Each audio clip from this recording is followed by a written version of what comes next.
জাতীয় থেকে আন্তর্জাতিক, প্রান্তিক জনপদ থেকে নগর, চারপাশে ঠিক এই মুহূর্তে কি ঘটছে তা নিয়ে আজকের আয়োজন এখন চারদিক। পুরো আয়োজন জুড়ে সঙ্গে আছে আমি মেহরিন অ্যানি।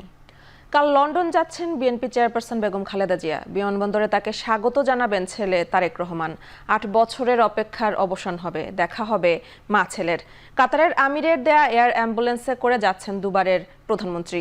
তার সঙ্গে যাচ্ছেন ৬ চিকিৎসক। হৃদরোগ, ফুসফুস, লিভার ও ডায়াবেটিস সহ নানা শারীরিক জটিলতায় দীর্ঘদিন ভুগছিলেন বিএনপি চেয়ারপারসন। প্রয়োজন হয় বিদেশে উন্নত চিকিৎসার, তবে রাজনৈতিক প্রতিহিংসায় সেটি আটকে যায়। ৫ আগস্টের পট পরিবর্তনের পর আবার জোর দাবি ওঠে তার বিদেশ যাত্রা নিয়ে। কয়েক দফা তারিখ ঠিক হলেও বেগম জিয়ার শারীরিক অবস্থা বিবেচনায় সেটি পেছানো হয়।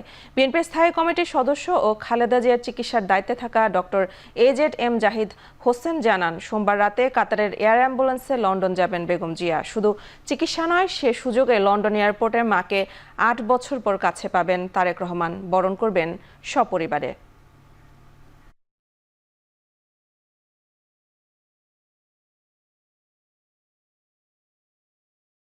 যে সমস্ত ফর্মালিটিজ আছে সেগুলো কমপ্লিট করে আগামীকালকে ৭ই জানুয়ারি ইনশাল্লাহ রাত 10টায় কাতার আমিরাতসের আমিরের স্পেশাল এয়ার অ্যাম্বুলেন্সে উনি ইনশাল্লাহ ঢাকা এয়ারপোর্ট থেকে ঢাকা, দোহা লন্ডন, হিথ্রো এই ফ্লাইট ইনশাল্লাহ উনি যাবেন। লন্ডন ক্লিনিক বলে একটা অনেক পুরনো হসপিটাল আছে, ওখানে ওনাকে ভর্তি করা হবে। উনি এয়ারপোর্ট থেকে সরাসরি ওখানে যাবেন। ২৫ ফেব্রুয়ারি পিলখানায় পলাশির ঘটনার পুনরাবৃত্তি ঘটেছিল উল্লেখ করে তদন্ত কমিশনের সভাপতি মেজর জেনারেল ফজলুর রহমান বলেছেন, বিডিআর সদস্যের সহযোগিতা নিয়ে বিদেশিরা এসে এই হত্যাকাণ্ড ঘটিয়েছিল। সকালে নিহত সেনা পরিবারের সদস্যদের সাথে মতবিনিময়ে তিনি আরও বলেন, তদন্তের স্বার্থে ভারত শেখ হাসিনাকে ফেরত না পাঠালে কমিশন অনুমতি নিয়ে ভারতে গিয়ে তাকে জিজ্ঞাসাবাদ করবে। হত্যাকাণ্ডের শিকার সেনা পরিবারের সদস্যদের সামনে তদন্তের রূপরেখা তুলে ফজলুর রহমান বলেন, দেশের অভ্যন্তরের ঘটনা ও ভারতের সংশ্লিষ্টতার বিষয় দুভাগে ভাগ করে তদন্ত কাজ করা হবে। এ সময় নিহত সেনা সদস্যের পরিবাররা কমিশনের কাছে ৩টি দাবি তুলে ধরে বলেন, সেনাবাহিনীকে দুর্বল করতে এই হত্যাকাণ্ড ঘটানো হয়েছে। বিএনপি চেয়ারপারসন খালেদা জিয়াকে তার ক্যান্টনমেন্টের বাড়ি থেকে বের করার জন্য তাদের হাতিয়ার হিসেবে ব্যবহার করার অভিযোগও উঠে আসে। এমন অনেক বিডিআরের সদস্য রয়েছে যাদের কাস্টোডিয়াল ডেথ হয়েছে, খুব অদ্ভুতভাবে কাস্টোডিয়াল ডেথ হয়েছে, এবং এই বিষয় নিয়ে হয়তোবা একটা ইনভেস্টিগেশন, আপনাদের ইনভেস্টিগেশন টিম কথা বলবে। এবং এটাও সত্য যে অনেক হয়তোবা নিরপরাধ বিডিআর সদস্য আছে যারা আসলে অপরাধ করেনি, তবুও তারা ইমপ্রেজেন্ট।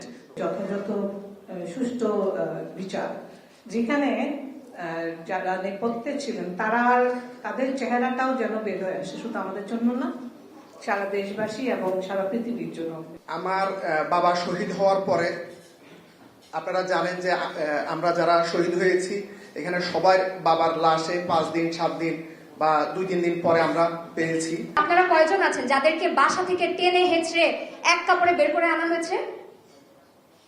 আমাদের কি হয়েছে? আমরা বেয়নেটের খোঁচা খেয়েছি। 3 মাস কি আপনাদের যথেষ্ট হবে?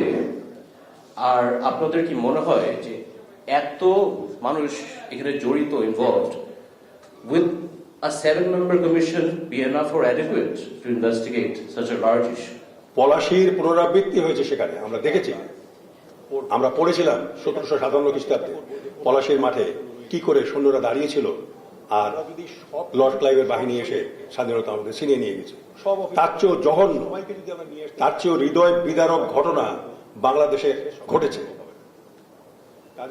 2009 সালে আমাদের আর্মি ঠায় দাঁড়িয়েছিল এবং বিদেশিরা এসে দেশি বিদেশি ষড়যন্ত্রকারী মিলে এই হত্যাযজ্ঞ চালিয়েছে। ষড়যন্ত্র যাই হোক, গুমের ঘটনায় শেখ হাসিনা সহ 12 জনের বিরুদ্ধে গ্রেফতারি পরোয়ানা জারি করেছেন আন্তর্জাতিক অপরাধ ট্রাইব্যুনাল।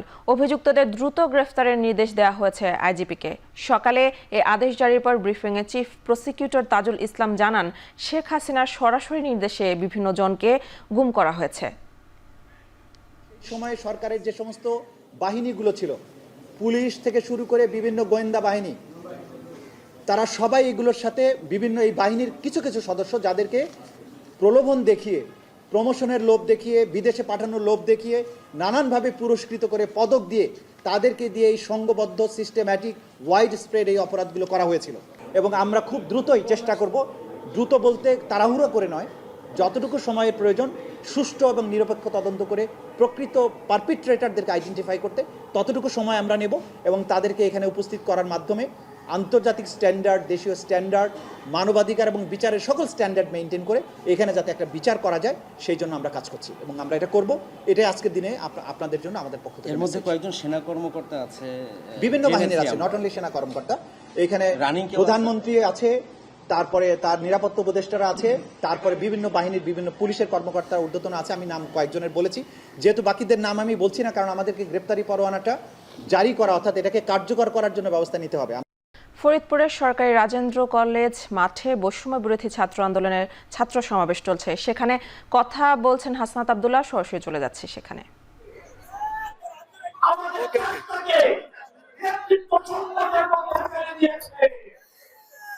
আমরা যখন দেখেছি আমাদের পূর্ব প্রজন্মের যারা নেতৃত্ব রয়েছে, তারা বিভাজনের রাজনীতির কারণে বছরের পর বছর এই বেশিরভাগ মুক্ত বাংলাদেশ করতে পারেনি, তারা ব্যর্থ হয়েছে। তারা যে জায়গায় ব্যর্থ হয়েছে, ঠিক সেই জায়গাটিতে আমাদের তরুণ প্রজন্মকে হাত ধরতে হয়েছে। প্রিয় ফরিদপুরবাসী, আমরা আপনাদের কাছে আশা করব এই লিডারশিপের যে নেতৃত্ব, এই নেতৃত্বের যে হাল আমরা ধরেছিলাম, পরবর্তী বাংলাদেশ পুনর্গঠনে আমাদের এই নেতৃত্বের হাল আমাদের শক্তভাবে আমাদেরকে ধরতে হবে। প্রিয় ফরিদপুরবাসী, আপনারা জানেন 8 আগস্ট সরকার গঠন করার পরে আজকে আমরা জানুয়ারি, আজকে 6 তারিখ 2025 সালে এখনো পর্যন্ত কিন্তু আমরা বিশ্বমান একটি বিচারও আমরা দেখি না। 2009 সালে পিলখানা হত্যাকাণ্ডের একটা বিচার হয় না। 2014 শাপলা হত্যাকাণ্ডের কোনো বিচার হয় না। আপনারা জানেন 2014, 18 এবং 24 যেভাবে নির্বাচনে কারচুপি করা হয়েছে, সেগুলোর এখনো পর্যন্ত বিচার করা হয় না। এই অন্তর্বর্তীকালীন সরকারকে আমরা স্পষ্টভাবে বলতে চাই, আপনার যদি আমাদের মাঝে সহনশীলতা বাড়াতে চান, অবশ্যই অবশ্যই এই অন্তর্বর্তীকালীন সরকারের সময় আমাদের এই বিচারগুলো আপনার নিশ্চিত করতে হবে। ফরিদপুরবাসী, আপনারা জানেন এখনো পর্যন্ত আমাদের এই বিপ্লবকে অনেকে মেনে নিতে পারে নাই। সেজন্য কিছুদিন পর পর আমরা দেখি বিচার বিভাগে কু করা হয়, আমরা দেখি পুলিশে কু করা হয়, আমরা দেখি আনসারের বিদ্রোহ হয়, আমরা দেখি সচিবালয়ে আগুন লাগানো হয়। আমরা সবাইকে বলতে চাই, আপনারা রিয়েলিটি মাইনে নেন। এই ফরিদপুরবাসী যত মিথ্যা গেছে, পুলিশের কাছে কোনদিন বাংলাদেশে ফিরে যাবে। প্রিয় দেশবাসী, আপনারা জানেন আমরা একটা দীর্ঘ সময় ধরে বিভাজনের রাজনীতি করতে। ফরিদপুরে ছাত্র সমাবেশে কথা বলছিলেন হাসনাত আব্দুল্লাহ। দেশের শিল্প খাতে আরও বিনিয়োগ আনতে বাংলাদেশ রপ্তানি প্রক্রিয়াকরণ অঞ্চল কর্তৃপক্ষ বেবজার প্রতি আহ্বান জানিয়েছেন প্রধান উপদেষ্টা ডক্টর মোহাম্মদ ইউনূস। অর্থনৈতিক কূটনীতির জন্য একটি টিম গঠন করে বিদেশে বাংলাদেশের প্রচারে গুরুত্বারোপ করেন তিনি। তেজগাঁওয়ের প্রধান উপদেষ্টার কার্যালয়ে 2023-24 অর্থ বছরের বার্ষিক প্রতিবেদন জমা দেয় বেবজা। এ সময় প্রধান উপদেষ্টা বেবজা কর্মকর্তাদের চীন ও জাপানে অধ্যয়নরত বাংলাদেশি শিক্ষার্থীদের এ কাজে জড়িত করতে নির্দেশনা দেন। এতে বিনিয়োগকারীদের ভাষাগত বাধা দূর হবে বলে আশা প্রকাশ করেন তিনি। এ সময় বেবজার নির্বাহী চেয়ারম্যান গত 3 সপ্তাহে চীনা বিনিয়োগকারীদের কাছ থেকে 135 মিলিয়ন মার্কিন ডলার বিনিয়োগের প্রস্তাব এসেছে। নিরবচ্ছিন্ন গ্যাস ও বিদ্যুৎ সরবরাহ, বন্ডেড গুদাম সুবিধা, চট্টগ্রাম সাংহাই সরাসরি বিমান যোগাযোগ সহ বিনিয়োগকারীদের বেশ কিছু দাবির কথা প্রধান উপদেষ্টার কাছে তুলে ধরেন বেবজার নির্বাহী চেয়ারম্যান। এছাড়া সৌরবিদ্যুৎ কেন্দ্র স্থাপনের সম্ভাবনা অন্বেষণ এবং গ্যাস অনুসন্ধানের আহ্বান জানান প্রধান উপদেষ্টা।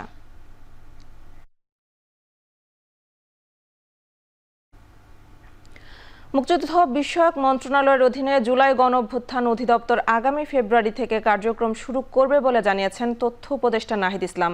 দুপুরে রেল ভবনে জুলাই গণঅভ্যুত্থানের শহীদ ও আহতদের আর্থিক সহায়তা নিয়ে সাংবাদিকদের ব্রিফ করেন তিনি। জানান, এই অধিদপ্তর জুলাই অভ্যুত্থানের শহীদ পরিবার ও আহতদের আর্থিক সহায়তা দেবে।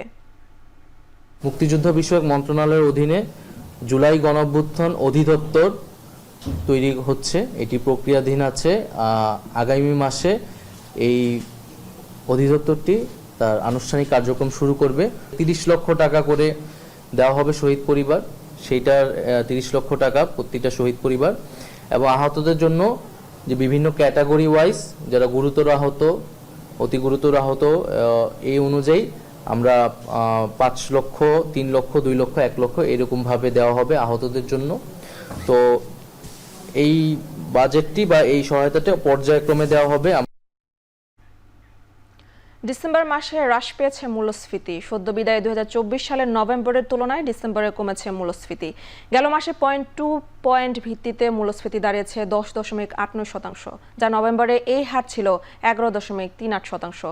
সোমবার বাংলাদেশ পরিসংখ্যান ব্যুরোর সর্বশেষ মাসের মূল্যস্ফীতির প্রতিবেদনে এসব তথ্য উঠে আসে। খাদ্যে মূল্যস্ফীতি নভেম্বরের তুলনায় কমেছে ডিসেম্বরে। গেল বছরের নভেম্বরে খাদ্যের মূল্যস্ফীতি ছিল 13.80%, ডিসেম্বরে কমে দাঁড়িয়েছে 12.92%। এদিকে সাধারণ মূল্যস্ফীতির পাশাপাশি গেল ডিসেম্বরে খাদ্য ও খাদ্য বহির্ভূত খাতেও কমে মূল্যস্ফীতি হয়েছে 9.26%। তবে বিবিএস এর তথ্য মতে নভেম্বরের তুলনায় ডিসেম্বরের মূল্যস্ফীতি কমলেও বছর বছর বিবেচনায় মূল্যস্ফীতি বেড়েছে। 2023 সালের ডিসেম্বরের চেয়ে এই ডিসেম্বরের মূল্যস্ফীতি বেড়েছে 1.48%। রোহিঙ্গারা অবৈধভাবে পাসপোর্ট নেওয়ার কারণে এখনই পুলিশ ভেরিফিকেশন তুলে নেওয়া যাচ্ছে না বলে জানিয়েছেন স্বরাষ্ট্র উপদেষ্টা জাহাঙ্গীর আলম চৌধুরী। তবে পুলিশ সংস্কার কমিশন নিয়ে কাজ করছে। সকালে পাসপোর্ট ও ইমিগ্রেশন অধিদপ্তরে পরিদর্শনে গিয়ে সাংবাদিকদের কথা জানান তিনি। পরে ডিবি কার্যালয়ে পরিদর্শনে গিয়ে তিনি বলেন, মিয়ানমারের পরিস্থিতি ভালো না, তবে সীমান্ত বাংলাদেশের নিয়ন্ত্রণে আছে। ছিনতাইয়ের সংখ্যা বেড়ে গেছে, আমি অস্বীকার করব না, কিন্তু ধরা হচ্ছে প্রচুর। বর্ডার বেল্টের অপোজিটে যে মিয়ানমারের যে অংশ, এটা পুরাটা হলো আরাকান আর্মির দখলে চলে গেছে। আর মিয়ানমার সরকার কিন্তু এখানে তাদের কোনো আইন শৃঙ্খলা বা কোনো কিছুই নাই। এখন আমাদের কিন্তু দুই ধরনের সাথেই যোগাযোগ রাখতে হচ্ছে, আরাকান আর্মির সাথেও যোগাযোগ রাখতে হচ্ছে এবং মিয়ানমার সরকারের সাথেও কিন্তু আমাকে যোগাযোগ রাখতে হচ্ছে। সিভিলদের ক্ষেত্রে এও বলা হয়েছে যে এরা সিভিল ড্রেসে কাউরে অ্যারেস্টও করবে না, তাদের জ্যাকেট অবশ্যই পরিধান করতে হবে, তাদের আইডি কার্ড শো করতে হবে। তা আপনার আইনের বাইরে তারা কোনো কাজ করে, আমি বলছি যে আইনের বাইরে যদি আমিও কোনো আদেশ করি তারা যেন করে না। সাধারণ মানুষ ও রাজনৈতিক দলের নেতাকর্মীরা জাতীয় নির্বাচনের আগে স্থানীয় সরকার নির্বাচন চান বলে জানিয়েছেন স্থানীয় সরকার সংস্কার কমিশনের প্রধান ডক্টর তোফায়েল আহমেদ। সকালে আগারগাঁও স্থানীয় সরকার ইনস্টিটিউট মিলনায়তনে কমিশনের সঙ্গে সাংবাদিকদের সঙ্গে মতবিনিময় সভায় কথা বলেন তিনি। জানান, স্থানীয় সরকারের প্রতিষ্ঠান ও জনপ্রতিনিধিদের কাজের উপর এমপিরা যাতে অযাচিত হস্তক্ষেপ এবং নিয়ন্ত্রণ করতে না পারে সে বিষয়ে সংস্কার প্রতিবেদনে সুপারিশ করা হবে। কমিশন জানায় 2021 থেকে 2024 সাল পর্যন্ত স্থানীয় সরকার নির্বাচনে 23,000 কোটি টাকা বেশি খরচ করেছে আওয়ামী লীগ সরকার। সেক্ষেত্রে সংসদ নির্বাচন ও স্থানীয় সরকার নির্বাচন একই সময়ে হলে স্থানীয় নির্বাচন 600 কোটি টাকায় করা সম্ভব হবে বলে জানান ডক্টর তোফায়েল আহমেদ।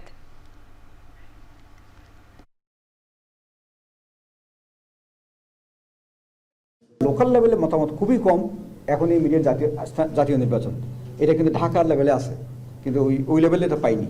লোকাল গভর্নমেন্টের কাজে হস্তক্ষেপ থাকবে না, থাকা যাবে না। আর তবে কনসালটেশন হতে পারে। 2021 থেকে 24-এর আগ পর্যন্ত লোকাল গভর্নমেন্ট ইলেকশনে খরচ করেছে সরকার 23,000 কোটি টাকা। 23,000 কোটি টাকা যদি আপনি একসাথে ইলেকশন করেন, এই টাকা নেমে আসবে 600 কোটি টাকায়। চট্টগ্রাম আদালত থেকে গায়েব প্রায় 2000 মামলার নথি। এর মধ্যে হত্যা, মাদক চোরাচালান, বিস্ফোরণ, হত্যা চেষ্টা সহ বিভিন্ন মামলার নথি আছে বলে জানিয়েছেন আইনজীবীরা। এ ঘটনায় আদালতের পক্ষ থেকে রবিবার নগরের কোতোয়ালি থানায় সাধারণ ডায়েরি করা হয়েছে। অফিসের ভেতর নথি রাখার জায়গা না থাকায় কিছু বারান্দায় রাখা হয়। গেল বছরের 13 ডিসেম্বর থেকে 31 ডিসেম্বর আদালতে অবকাশকালীন ছুটির সময় এসব নথি খোয়া গেছে বলে ধারণা করছেন মহানগর দায়রা জজ আদালতের সরকারি কৌঁসুলি মফিজুল হক ভুইয়া। তিনি জানান 1911টি মামলার নথির খোঁজ পাওয়া যাচ্ছে না, তবে মূল নথি হারানো গেলেও এসবের কপি রয়েছে বলে দাবি করেন তিনি। তবে একসঙ্গে এতগুলো কেস ডকেট হারিয়ে যাওয়াকে স্বাভাবিকভাবে দেখছেন না আইনজীবী ও বিচার প্রার্থীরা। অবকাশকালীন ছুটি থেকে এসে 1 তারিখে এসেছি, এরপরে দেখলাম যে বারান্দাতে যে কতগুলো স্তূপীকৃত নথি ছিল সেই নথিগুলোকে আর পাওয়া যাচ্ছে না বা দেখি নাই। তখন এই মর্মে আমি খোঁজখবর নিয়ে দেখলাম বলে যেগুলো অনেক পুরনো নথি। এখন এই কারণে আমি পাটাবাদ দিক থেকে আমার দায়িত্ব হচ্ছে এটা খোঁজ নিয়ে দেখা এবং বোঝা যে নথিগুলো কোথায় গেল। সেই জন্য আমি আপনার কোতোয়ালি থানায় একটা জিডি করেছি। মূলত এটা না থাকাতে আমার বিচার কার্যের কোনো সমস্যা হবে না, যেহেতু বিচার কার্যের যে নথিগুলো আছে সেই নথিগুলো আমাদের কাছে আছে। আমি মনে করি এটা মহানগর জার্সিপের জন্য এটা বিশাল একটা অপূরণীয় ক্ষতি। এই সিডিগুলো সংগ্রহ করা আফটার ইনভেস্টিগেশন সিডিগুলো আসে, এটা বিশাল একটা ক্ষতির সম্মুখীন হবে বলে আমি মনে করি। আমার মনে হয় এটা খুঁজে বের করা দরকার। এটা যদি সঠিকভাবে তদন্ত হয় এটা বের হবে। আমার দৃঢ় বিশ্বাস অপরাধী চক্র অবশ্যই ধরা পড়বে। এদিকে চট্টগ্রাম আদালত থেকে 1900 মামলার নথি গায়েব হওয়ার ঘটনায় মামলা ও তদন্ত কমিটি গঠনের দাবি জানিয়েছেন সুপ্রিম কোর্ট আইনজীবী সমিতির সভাপতি ব্যারিস্টার মাহবুবউদ্দিন খোকন। সোমবার দুপুরে সুপ্রিম কোর্টে সাংবাদিকদের সঙ্গে আলাপে তিনি বলেন, আদালত থেকে এভাবে মামলার নথি গায়েব হওয়া কোনো ভালো লক্ষণ নয়। 2000 নথি হারিয়ে গেছে, জিডি করবে? অবশ্যই স্পিসি মামলা করতে হবে। যারা দায়িত্ব আছে ছিল তাদের ব্যবস্থা গ্রহণ করতে হবে এবং এ ব্যাপারে শুধু ব্যবস্থা গ্রহণ না, আমার মনে হয় মাননীয় প্রধান বিচারপতি এটা তদন্ত টিম করা উচিত। অতি দ্রুত বিচার বিভাগের সচিবালয় করা হোক এবং আইন মন্ত্রণালয় থেকে সম্পূর্ণ বিচ্ছিন্ন করে দেশে বাংলাদেশের প্রধান বিচারপতির অধীনে বিচার বিভাগের সচিবালয় থাকুক। তাহলে নথিও গায়েব হবে না এবং বিচার বিভাগ সংরক্ষণ করবে। 18 ডিসেম্বর টঙ্গীর ইজতেমা ময়দানে তাবলিগ জামাতের দুপক্ষের সংঘর্ষের ঘটনায় বিচার বিভাগীয় তদন্তের দাবি জানিয়েছেন বিভিন্ন পাবলিক বিশ্ববিদ্যালয়ের শিক্ষকরা। সোমবার জাতীয় প্রেস ক্লাবে এক সংবাদ সম্মেলনে দুই পক্ষের মতপার্থক্য দূর করার উদ্যোগ নেয় এবং পূর্ব ঘোষিত তারিখ অনুযায়ী সাতপন্থীদের সুষ্ঠুভাবে ইজতেমা পালনে প্রয়োজনীয় পদক্ষেপ নিতে সরকারের প্রতি আহ্বান জানান তারা। এছাড়া তুরাগ তীরের ইজতেমা মাঠ সমানভাবে ব্যবহার করতে দেয়া, 5 দিনের জোর ইজতেমা সহ অন্যান্য আমল পালনের জন্য একইভাবে ভাগ করে দেওয়ার দাবি জানান তারা। সংবাদ সম্মেলনে ঢাকা বিশ্ববিদ্যালয়, বুয়েট, জগন্নাথ বিশ্ববিদ্যালয় সহ ঢাকায় অবস্থিত অন্যান্য পাবলিক বিশ্ববিদ্যালয়ের শিক্ষকরা উপস্থিত ছিলেন।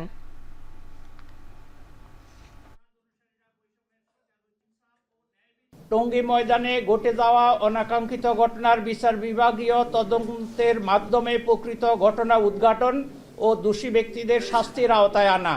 টঙ্গীর ইজতেমার মাঠ উভয় পক্ষকে সমানভাবে অর্থাৎ 6 মাস January to June, July to December করে 5 দিনের জোর ইজতেমা অন্যান্য আমলের জন্য ভাগ করে দেওয়া। উভয় পক্ষকে কাকরাইল মসজিদে আমলের সময় বন্টন সমান করা, অর্থাৎ 1 মাস করা। বর্ষিয়ান অভিনেতা প্রবীর মিত্রের প্রথম জানাজা অনুষ্ঠিত হয়েছে বিএফডিসিতে। এ সময় জানাজায় অংশ নিতে চলচ্চিত্র কুশলী সহ তার ভক্ত অনুরাগীরা বিএফডিসিতে আসেন। তাকে ফুল দিয়ে শ্রদ্ধা নিবেদন করেন সর্বস্তরের মানুষ। কিংবদন্তি এই অভিনেতার দ্বিতীয় জানাজা অনুষ্ঠিত হবে চ্যানেল আই প্রাঙ্গণে। এরপর আজিমপুর কবরস্থানে তাকে দাফন করা হবে। বর্ষিয়ান এই অভিনেতার পরিবারের দাবি, প্রবীর মিত্রের অন্তিম লগ্নে চলচ্চিত্র থেকে শুরু করে কাউকে পাশে পাওয়া যায়নি।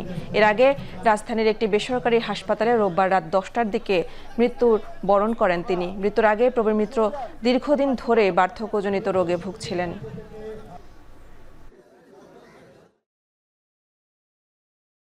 উনি এমন একজন শিল্পী যাকে এক নামে সবাই চেনে। উনি যদি আজকে অসুস্থ থাকেন তাহলে রাষ্ট্রের একটা দায়িত্ব থাকে উনার কিছুটা হলেও উনারকে আর্থিক না হলেও একটা মানবিক সহায়তা দেওয়ার, যে উনার খোঁজ খবর নেওয়া, উনি কেমন আছেন, উনার দিনগুলি কেমন কাটছে, এই কাজগুলি হয় নাই।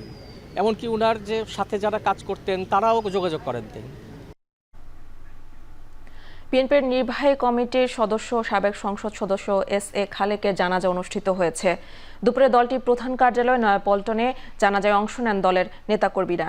এর আগে শেষ শ্রদ্ধা জানানো হয় তাকে। এস.এ. খালেক অবিভক্ত ঢাকা সিটি কর্পোরেশনের প্রথম ডেপুটি মেয়র হিসেবে দায়িত্ব পালন করেছেন। সাবেক রাষ্ট্রপতি জিয়াউর রহমানের হাত ধরে বিএনপিতে যোগ দিয়ে 1979 সালে প্রথমবার সংসদ সদস্য হন। এরপর জাতীয় পার্টিতে যোগ দিয়ে 1986 ও 1988 সালে সংসদ সদস্য হন। পরে আবার বিএনপিতে ফিরে 1996 ও 2001 সালে আবারও সংসদ সদস্য নির্বাচিত হন।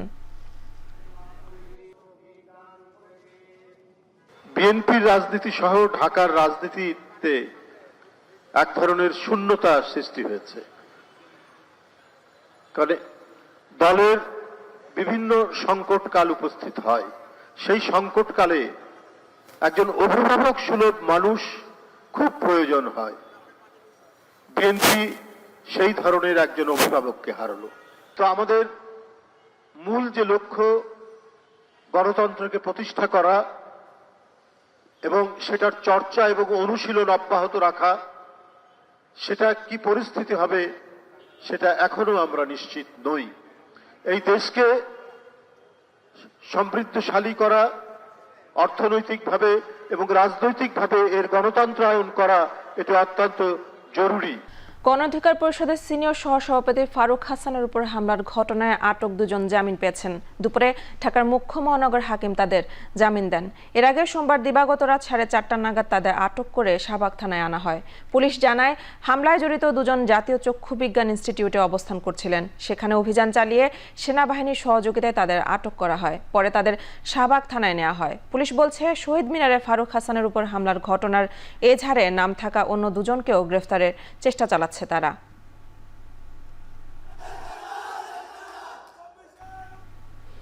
উত্তরা পশ্চিম থানার এক হত্যা মামলায় সাবেক আইজিপি চৌধুরী আব্দুল্লাহ আল মামুনকে গ্রেফতার দেখিয়েছেন আদালত। সোমবার সকালে এজলাসে হাজির করে এই রায় দেন আদালত। এরপর দুদকের এক মামলায় সাবেক আইসিটি প্রতিমন্ত্রী জুনায়েদ আহমেদ পলক ও সাবেক স্বরাষ্ট্রমন্ত্রী আসাদুজ্জামান খান কামালের ছেলে শাফি মোদাচ্ছির খান জ্যোতিকে গ্রেফতার দেখিয়ে জেল হাজতে প্রেরণের আদেশ দেওয়া হয়। এদিন সজীব ওয়াজেদ জয়কে অপহরণ ও হত্যা চেষ্টা মামলায় জামিন পেয়েছেন বিএনপি নেতা মিজানুর রহমান ভূঁইয়া। মহানগর দায়রা জজ আদালতে আত্মসমর্পণ করলে এ আদেশ দেন বিচারক।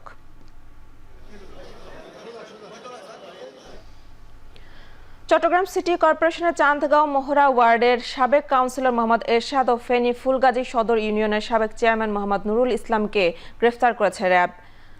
রোববার রাতে গোপন সংবাদের ভিত্তিতে চট্টগ্রাম ও ফেনীতে অভিযানে তাদের গ্রেফতার করা হয়। র্যাব জানায়, 5 আগস্টের পর সাবেক এই দুজন জনপ্রতিনিধি পলাতক ছিলেন। গ্রেফতার এড়াতে তারা বারবার স্থান বদল করেন। তবে গেল রাতে চট্টগ্রামের চান্দগাঁও মোহরা এলাকার একটি বাসা থেকে মোহাম্মদ এরশাদকে গ্রেফতার করা হয়। তার বিরুদ্ধে হত্যা, নাশকতা সহ বিভিন্ন থানায় 5টি মামলা রয়েছে। এছাড়া ফেনীর ঘনিয়ামুড়া এলাকায় আত্মগোপনে থাকা নুরুল ইসলামের গ্রেফতার করা হয়। তার বিরুদ্ধেও ফেনীতে একাধিক মামলা আছে। দুদিনের সফরে বাংলাদেশ এসেছেন কাতারের নৌবাহিনী প্রধান staff major general Abdullah Hassan M A Al Sulaiti. সফরের শুরুতেই সাক্ষাৎ করেছেন নৌবাহিনী প্রধানের সাথে। এ সময় নৌবাহিনীর একটি সুসজ্জিত দল তাকে গার্ড অব অনার দেন। সাক্ষাতে তিনি নৌবাহিনী প্রধানের সাথে পারস্পরিক কুশল বিনিময় করেন। এ সময় দুদেশের নৌবাহিনীর পেশাগত ও প্রশিক্ষণের বিষয়ে আলোচনা করেন। এছাড়া সম্পর্ক আরও জোরদারের লক্ষ্যে পারস্পরিক সহযোগিতা অব্যাহত রাখার ব্যাপারেও আশাবাদ ব্যক্ত করেন তিনি। এর আগে কাতার নৌবাহিনীর প্রধান শিখা অনির্বাণে পুষ্পস্তবক অর্পণ করে স্বাধীনতা যুদ্ধে শাহাদত বরণকারী সশস্ত্র বাহিনীর সদস্যদের স্মৃতির প্রতি শ্রদ্ধা জানান।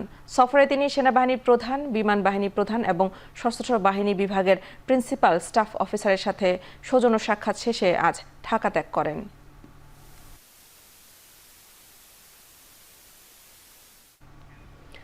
বাংলাদেশ বুদ্ধিস্ট ফেডারেশনের উদ্যোগে প্রতি বছরের মতো এবারও অসহায় দুস্থ মানুষদের মাঝে শীতবস্ত্র বিতরণ করা হয়েছে। প্রায় 200 জনকে গরম কাপড় দেয়া হয়। সকালে মেরুল বাড্ডার আন্তর্জাতিক বৌদ্ধবিহারে শীতবস্ত্র বিতরণ কর্মসূচি অনুষ্ঠিত হয়। শীতবস্ত্র বিতরণ করেন বাংলাদেশ বুদ্ধিস্ট ফেডারেশনের সভাপতি দিবেন্দু বিকাশ চৌধুরী বড়ুয়া, সাধারণ সম্পাদক ভিক্ষু সুনন্দপ্রিয় সহ ফেডারেশনের অন্যান্যরা। এ সময় তারা বাংলাদেশের সকল ধর্মের মানুষের মাঝে সম্প্রীতি বজায় রাখার আহ্বান জানান এবং তাদের এই কর্মসূচি শিগগিরই উত্তরবঙ্গ ও দক্ষিণবঙ্গেও করার ঘোষণা দেন। আপনাদের প্রতি অনুরোধ, আমাদের পর্যাপ্ত কাপড়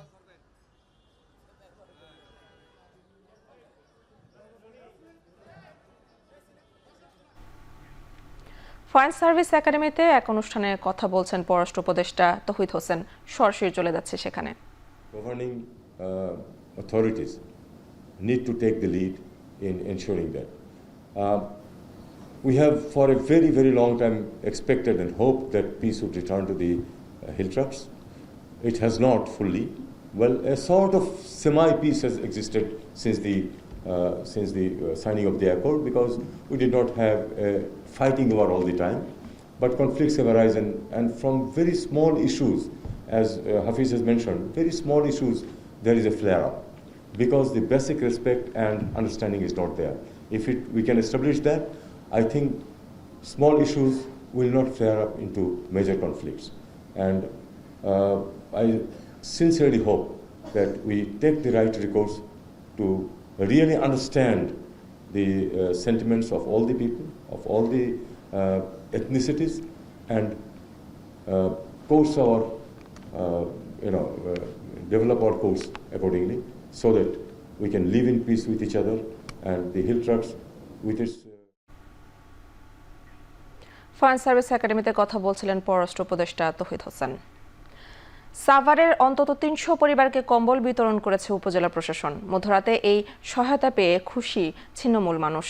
রোববার মধ্যরাতে সাভারের বেদেপল্লী সহ আশেপাশে বিভিন্ন এলাকায় এই কম্বল বিতরণ করা হয়। এ সময় হতদরিদ্র ও ছিন্নমূল অন্তত 300 পরিবার শীত নিবারণের সুবিধা পান। সত্যপ্রবাহের আগে কম্বল পেয়ে সন্তোষ প্রকাশ করেন স্বল্প আয়ের মানুষ। পর্যায়ক্রমে অন্যান্য ছিন্নমূল মানুষের কাছেও সরকারের উপহার পৌঁছে দেওয়া হবে বলে জানান উপজেলা নির্বাহী কর্মকর্তা আবু বকর সরকার। এ সময় উপজেলার সহকারী কমিশনার ও উপজেলা প্রকল্প বাস্তবায়ন কর্মকর্তারা উপস্থিত ছিলেন।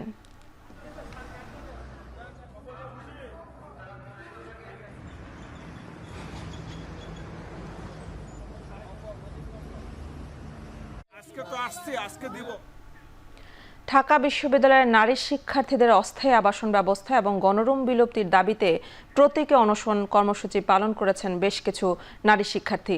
সোমবার ঢাকা বিশ্ববিদ্যালয়ের উপাচার্যের বাসভবনের সামনে কর্মসূচি পালন করেন তারা।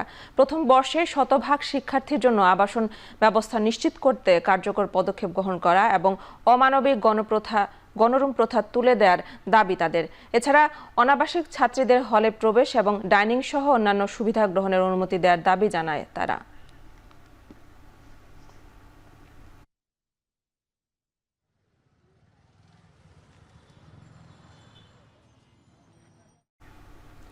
রাজশাহী বিশ্ববিদ্যালয়ের ভর্তি পরীক্ষায় কর্মকর্তা কর্মচারীদের সন্তানদের প্রাতিষ্ঠানিক সুবিধা পোষ্য কোটা বাতিলের প্রতিবাদ জানিয়ে পুনর্বহালের দাবিতে মানববন্ধন করা হয়েছে।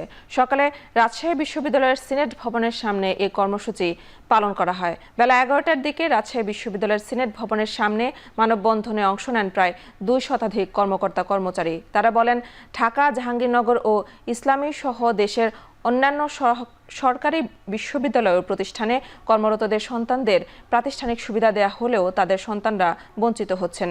এটা বৈষম্যমূলক আচরণ। কোটার বিরোধিতা করা হলেও পোষ্য কোটা তাদের অধিকার।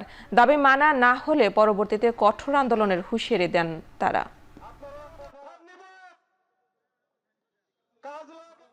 আরএফএল গিজারে আছে ওয়ার্ল্ড ফ্লো টেকনোলজি, যা পানি গরম করে 20% কম বিদ্যুৎ খরচে, আর একবার অন করলেই পানি গরম থাকে 24 ঘন্টা। আরএফএল গিজার, উষ্ণ পানির পরশ।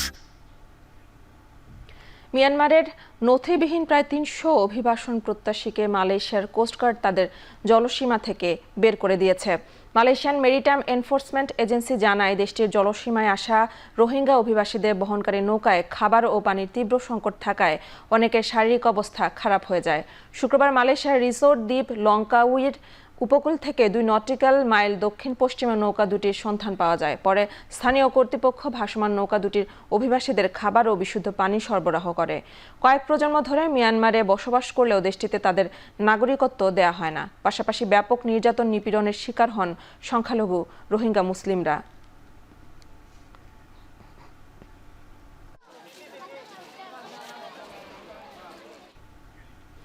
ভারতের বেঙ্গালুরুতে দ্য হিউম্যান মেটানিউমোর ভাইরাস বা HMPV-তে আক্রান্ত হয়েছে 2 শিশু। এরই মধ্যে ভারত জুড়ে সতর্কতা জারি করেছে ইন্ডিয়ান কাউন্সিল মেডিকেল রিসার্চ। বেঙ্গালুরুতে 3 মাস ও 8 মাস বয়সী 2 শিশুর শরীরে এই ভাইরাসের উপস্থিতি পাওয়া যায়। প্রাথমিক চিকিৎসা শেষে তাদের দুজনকে হাসপাতাল থেকে রিলিজ দেওয়া হয়েছে।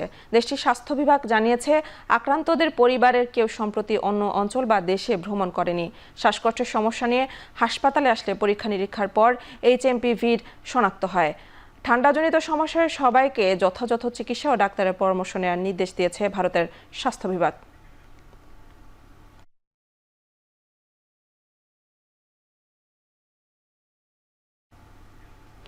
অ্যান্টিবায়োটিক প্রতিরোধী হওয়ার কারণে আগামী 25 বছরে সারা বিশ্বে মৃত্যু হতে পারে 4 কোটি মানুষের।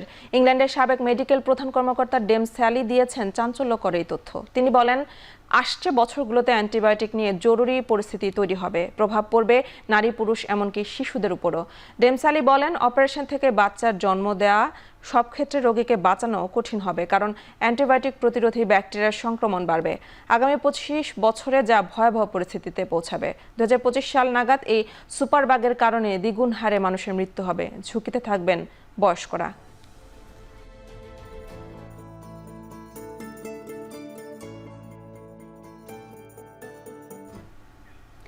স্মরণকালের ভয়াবহ শীতকালীন ঝড়ের কবলে পড়েছে যুক্তরাষ্ট্রের 30টির বেশি অঙ্গরাজ্যের 6 কোটির বেশি বাসিন্দা। উত্তর ইংল্যান্ডে বিদ্যুৎবিহীন হয়ে আছে 12,000-এর বেশি বাড়ি। বছরের প্রথম তুষারঝড় আঘাত এনেছে ইন্ডিয়ানা অঙ্গরাজ্যে। যুক্তরাষ্ট্রের বেশ কয়েকটি অঙ্গরাজ্যে জারি হয়েছে জরুরি অবস্থা। আবহাওয়াবিদরা বলছেন, চলতি দশকে সবচেয়ে ভয়াবহ তুষারপাত ও বৈরী আবহাওয়ার কবলে পড়েছে দেশটি। বৈরী আবহাওয়ায় বাতিল ও বিলম্বিত হয়েছে কয়েক হাজার ফ্লাইট।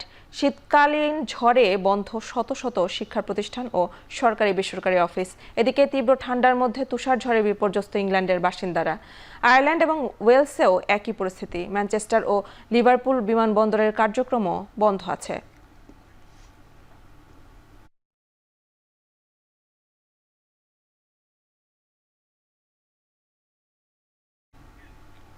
যুদ্ধবিরতি ও বন্দি বিনিময় চুক্তি আলোচনায় ইসরায়েলের দেয়া তালিকা অনুযায়ী 34 জিম্মিকে মুক্তি দিতে সম্মত হওয়ার কথা জানিয়েছে হামাস। তবে এই দাবি অস্বীকার করছে ইসরায়েল। বন্দি বিনিময় চুক্তি নিয়ে হামাস ইসরায়েল দ্বন্দ্বের মধ্যে মার্কিন পররাষ্ট্রমন্ত্রী অ্যান্টনি ব্লিংকেন বলেছেন, ডোনাল্ড ট্রাম্পের কাছে ক্ষমতা হস্তান্তরের আগেই গাজায় যুদ্ধবিরতি চুক্তি বাস্তবায়ন করে যেতে চায় বাইডেন প্রশাসন। এ নিয়ে প্রতি মুহূর্ত গুরুত্বের সঙ্গে কাজ করে যাওয়ার কথা জানিয়েছেন তিনি। এদিকে কিছুতেই থামছে না ইসরায়েলি বাহিনী বর্বর হামলা। একদিনে গাজায় হামলা চালিয়ে প্রায় 100 নিরীহ ফিলিস্তিনকে হত্যা করেছে আগ্রাসী বাহিনী। আহত 2 শতাধিক। ইসরায়েলি বাহিনীর নির্বিচার হামলায় গাজায় এ পর্যন্ত প্রায় 46,000 ফিলিস্তিনি নিহত হয়েছেন।